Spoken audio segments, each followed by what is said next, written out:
B R के भवन में कालेश्वरम कमीशन के सामने तेलंगाना के साबिक वज़ीर आला व भारत राष्ट्र समिति बीआरएस के सदर के चंद्रशेखर राव केसीआर से मंगल को तफसीली पूछगछ की गई। जस्टिस बीसी घोष की ज़ेर क़यादत इस अदालती कमीशन ने तकरीबन 50 मिनट तक केसीआर से कालेश्वरम प्रोजेक्ट के सिलसिले में मुख्तलिफ उमूर पर सवालात किए।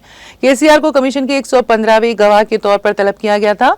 पूछगछ मुकम्मल होने के बाद केसीआर बीआर के भवन से अपनी काफिले के साथ रवाना हो गए। उनके हामी और पार्टी कारकुनान इमारत के बाहर मौजूद थे, जिन्हें वो हाथ जोड़कर नमस्ते करते हुए रवाना हुए। उनके हमरा बीआरएस के सीनियर रहनुमा और साबिक वजीर हरीश राव भी मौजूद थे। जस्टिस बीसी घोष कमीशन ने अब तक कालेश्वरम प्रोजेक्ट से मुतालिक कई आला ओहदेदारों, तामीरी इदारों के नुमाइंदों, इंजीनियर्स और माहिरीन को तलब करके पूछगछ की है। इससे कबल साबिक वज़रा ई राजेंद्र और हरीश राव से भी इस मामले में सवालात किए जा चुके हैं।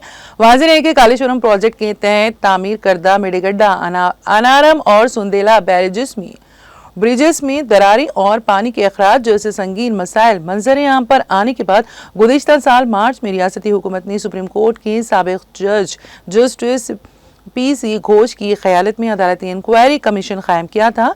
इस कमीशन ने अब तक तामीराती मियार, फंड्स के इस्तेमाल, मुआहदों और कॉरपोरेशंस के क़याम जैसे मुख्तलिफ पहलुओं पर तहकीक़ात करते हुए मरकजी डिज़ाइन ऑर्गेनाइजेशन, आपाशी और मालियाती महकमों के अहदेदारों से भी हलीफा बयानात हासिल किए और जरा का अमल मुकम्मल किया। इसी सिलसिले की ताज़ा कड़ी के तौर पर अब केसीआर से पूछगछ की गई है।